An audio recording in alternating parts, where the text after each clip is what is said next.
મહીસાગર જિલ્લાના લુણાવાડામાં વરસ્યો વરસાદ. ભારે વરસાદથી દરકોલી દરવાજા, આસ્થાના બજાર, માંડવી બજાર સહિત બસ સ્ટેન્ડ વિસ્તારમાં ઘૂંટણસમાં પાણી ભરાયા. પ્રથમ વરસાદમાં લુણાવાડા નગરપાલિકાની પ્રી મોન્સૂનની કામગીરી સામે સવાલ ઉઠ્યા. પંચમહાલ જિલ્લાના જાંબુઘોડા તાલુકામાં વરસ્યો ધોધમાર વરસાદ. ભાટ ગામ નજીક હાલોલ બોડેલી હાઈવે પર ફરી વળ્યા પાણી. હાઈવે પર પાણીનો પ્રવાહ વધતા વાહન વ્યવહાર બંધ કરવામાં આવ્યો છે. આસપાસના અનેક વિસ્તારોમાં પાણી ભરાયું છે.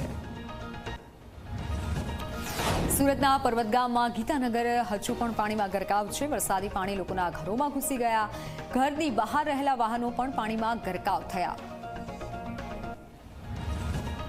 સુરતના સરથાણામાં વરસાદી પાણી ભરાયા છે. લોકોને પારાવાર મુશ્કેલી ભોગવવાનો વારો આવ્યો. સ્કૂલે જતા બાળકોને નોકરિયાત વર્ગને ભારે હાલાકી. સુરત મનપાની પ્રી મોન્સૂન કામગીરીની પોલ ખુલી. વલસાડ જિલ્લા સહિત સંઘ પ્રદેશ દમણમાં છેલ્લા એક અઠવાડિયાથી વરસાદી માહોલ છે. દરિયા દેવ પણ તોફાનના મૂડમાં હોય તેવું લાગી રહ્યું છે. દમણમાં દરિયો તોફાની બન્યો. દરિયાના પાણી કિનારો વટાવી દેવકા બીચના 80 ફેસ રોડ પર ફરી વળ્યા.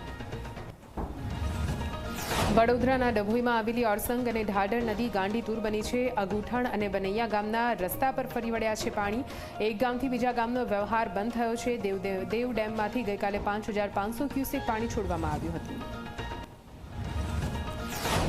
મહીસાગર જિલ્લામાં ધોધમાર વરસાદને લઈને નદી નાળામાં નવા નીરની આવક થઈ. પાનમ નદીમાં નવા નીર આવતા નદી બંને કાંઠે વહેતી થઈ. નવા નીરના કારણે ખેડૂતોમાં ખુશીનો માહોલ.